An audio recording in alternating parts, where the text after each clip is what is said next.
pag-usapan natin ang isang napakahalagang aspeto ng ating pagkatao, ang emosyon. Ano nga ba ang emosyon?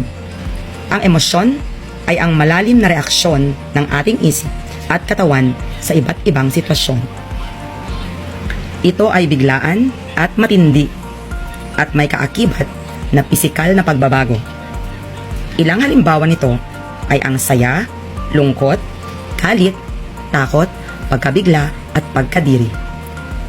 Ano naman ang pagkakaiba ng emosyon at pakiramdam o feelings? Think about this. Ang emosyon ay ang biglang bagyo, yung tipong biglaang bumilis ang tibok ng puso mo dahil sa takot or namumula ka dahil sa galit.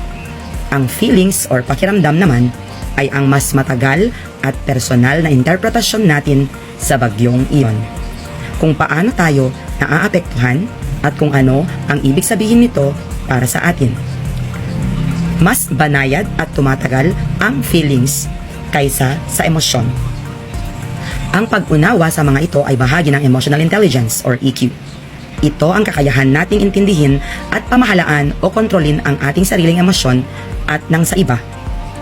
May 4 na domains ang emotional quotient. Una, pagkilala sa sarili or self-awareness. Naiintindihan mo ang iyong sariling emosyon at kung paano ito nakaka-apekto sa iyo. Pangalawa, pamamahala sa sarili or self-regulation. Nakokontrol mo ang iyong reaksyon sa emosyon na hindi ka padalos-dalos. Number 3, pagkilala sa emosyon ng iba. Social awareness. Naiintindihan mo ang damdamin ng ibang tao kahit hindi pa nila sinasabi.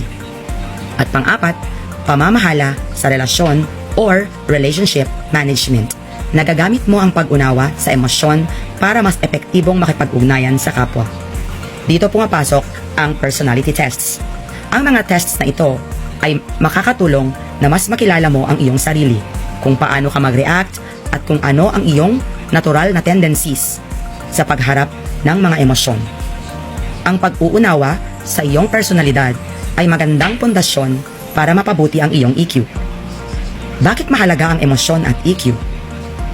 Dahil ito ang susi sa tagumpay sa buhay. Sa pagiging emotionally intelligent, mas mapapamahalaan mo ang iyong stress, makakagawa ka ng mas mabuting desisyon, mas magiging maayos ang iyong pakikipagkaibigan, at maging sa iyong future career, magiging mas epektibo kang leader or team player. So dear students, ang pag-unawa sa emosyon ay hindi kahinaan, kundi kalakasan.